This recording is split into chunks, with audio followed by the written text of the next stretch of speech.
कच्चा कलवा। एक डरावनी कहानी। गांव के पास बसे घने जंगल के अंदर एक पुराना टूटा फूटा मकान था जिसे लोग कच्चा कलवा का घर कहते थे। दशकों से ये जगह वीरान थी। गांव के बुजुर्गों का मानना था कि यहाँ एक आत्मा का साया था जिसने न जाने कितनों की जान ले ली। लोग डर के मारे रात में इस जगह का नाम भी नहीं लेते थे। सालों बाद शहर से एक नौजवान लड़का राजेश अपने दोस्तों के साथ गांव आया। राजेश की आदत थी हर जगह रोमांच ढूंढने की। गांव के बच्चों से उसने कच्चा कलवा की कहानी सुनी।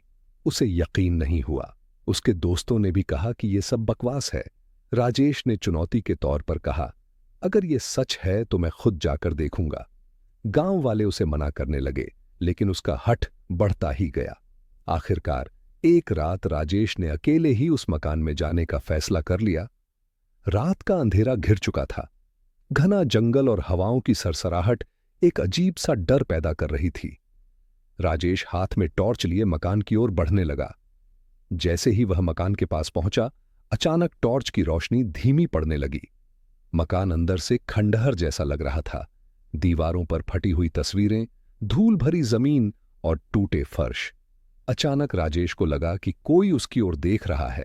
उसने पीछे मुड़कर देखा, पर कोई नहीं था। लेकिन जैसे जैसे वह मकान के अंदर घुसता गया, उसे अपने कानों में बच्चों की हंसी और रोने की आवाजें सुनाई देने लगीं।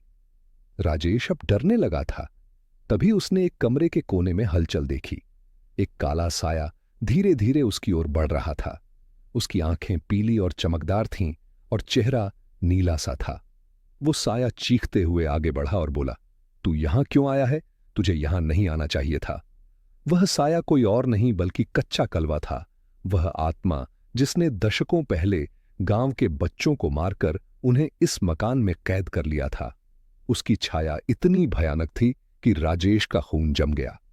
उसकी टॉर्च झटके से बंद हो गई और मकान के दरवाजे खुद ब खुद बंद होने लगे। राजेश को अब एहसास हो गया कि वह फंस चुका है। उसने चिल्लाना शुरू किया, लेकिन कोई सुनने वाला नहीं था। कच्चा कलवा हंसते हुए उसके करीब आता जा रहा था। उसकी हंसी पूरे मकान में गूंज रही थी। राजेश डर के मारे बेहोश हो गया। अगली सुबह गांव वालों ने राजेश को जंगल के पास बेहोश पाया।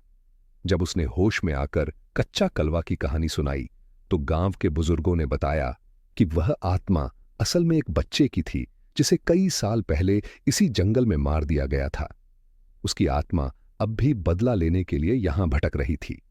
उस दिन के बाद राजेश ने कसम खाई कि कभी किसी की आत्मा के साथ खिलवाड़ नहीं करेगा। गांव वालों ने भी उस मकान के पास जाना हमेशा के लिए छोड़ दिया। कच्चा कलवा की कहानी आज भी जंगल में गूंजती है, और जो कोई भी उसकी हदें पार करता है, वह मौत के करीब पहुंच जाता है।